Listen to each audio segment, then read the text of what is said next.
Here's the next attitude disease. Overcaution. Some people never will have much. They're too cautious. Now, you can also be too reckless, but you can also be too cautious. This is called the timid approach to life. And my caution was always the risk. Risk used to drive me right up the wall. I used to say, what if this happens? It's called the language of the poor. What if this happens? And on top of that, if this was to happen, look at the fix I'd be in. I better not try. I could always ace myself out. Then I'll tell you what changed my whole life when I finally discovered it's all risky. The minute you were born, it got risky. If you think trying is risky, wait till they hand you the bill for not trying. If you think investing is risky, wait till you get the tab for not investing. See, it's all risky. Getting married is risky. Having children is risky. Going into business is risky. Investing your money is risky. It's all risky. I'll tell you how risky life is. You're not going to get out alive. That's risky. The Englishman says, well, if that's the way it's going to work out, let's give it a go. Right, that's what it's for. Give it a go. Somebody says, yeah, but I'm looking for safety and security.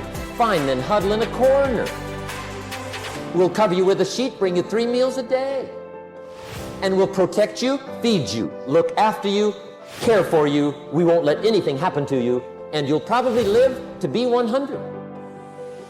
The guy said, well, yeah, I'd live to be 100. But what a way to live. Right. What a way to live safe and secure. Don't ask for security. Ask for adventure. Better to live 30 years full of adventure than 100 years safe in the corner. And see, it's not important how long you live. What's important is how you live. Pessimism, the deadly disease of always looking on the bad side, the problem side, the difficult side, checking all the reasons why it can't be done. The poor pessimist leads an ugly life. He doesn't try to figure out what's right. He tries to figure out what's wrong. He doesn't look for virtue. He looks for faults. And when he finds them, he's delighted. How ugly. This is the poor guy who looks through the window, doesn't see the sunset. He sees the specks on the window. And this is the poor guy, right, who rushes up, takes such leave of his senses. This guy rushes up and he says, I've got 5 good reasons why it won't work. He's so dumb he doesn't know all he needs 1. He's got 5. To the pessimist, the glass is always half empty. To the optimist, the glass is half full. Why would the same measure affect people 2 different ways? Answer, it all depends on how you look at it. Our lives are mostly affected by the way we think things are, not the way they are. The way we think they are affects us most. I hear a knock on my door one day, and I go to the door, and there's a little girl about this tall selling Girl Scout cookies. And she gave me the big pitch on Girl Scout cookies. Finest organization in the world. Got these cookies, only $2. Support the Girl Scouts. No problem, I wanted to. And with a big smile, she politely asked me to buy. I did want to buy. Big problem, I didn't have $2 in my pocket. So I thought, I can't tell her that. So I thought, well, next best, I lied to her. And I said, look, I've already bought lots of Girl Scout cookies. I've still got plenty in the house that we haven't eaten yet. She said, well, that's wonderful. Thank you very much. And she leaves. When she leaves, I say to myself, I don't want to live like this anymore. I mean, how low can you get lying to a Girl Scout? I mean, that's as low as it gets. So I promised myself that day it would never happen again.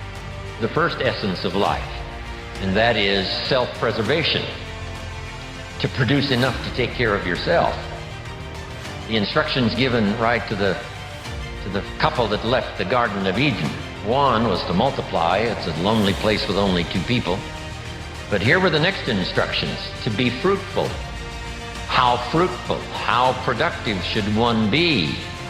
And here's number 1, to produce enough to survive, to produce enough to take care of yourself. And self-care is important. If you're flying on an airplane, the flight attendant says if for some reason we run out of oxygen, these oxygen masks will fall from the ceiling, and if you have children with you, quickly take care of them, then take care of yourself. No. They say what? Put your mask on first. Put your mask on first. See to your survival first. Then you'll be more capable of taking care of the survival of your children. Isn't that interesting? My father had an interesting saying. He said, son, right after me, you come first. You got to be careful. See, it doesn't matter who hands you the bad stuff. It doesn't matter where you get the bad stuff. It'll still do its damage on your bank account, wherever you get it. Mr. Schoaf gave me one of the greatest phrases when I first met him when he said, Jim, every day stand guard at the door of your mind. How important. Stand guard at the door of your mind. And you decide what goes into your mental factory. Don't let anybody just dump anything they want to in your mental factory, because you've got to live with the results. The last disease, but this one is deadly. Engage in this one, indulge in it even slightly, and you might as well forget the future, because it's going to forget you. Complaining, crying, whining, griping. A Bible word called murmuring. See, that'll ace your future. Spend 5 minutes complaining, and you have wasted 5. And you may have begun what's known as economic cancer of the bone. Just be on the lookout of the things that can destroy all the good you start. The war is on. And this evening, tomorrow, mentally, personally, socially, economically, you got to make sure you're winning the war. And this is part of it.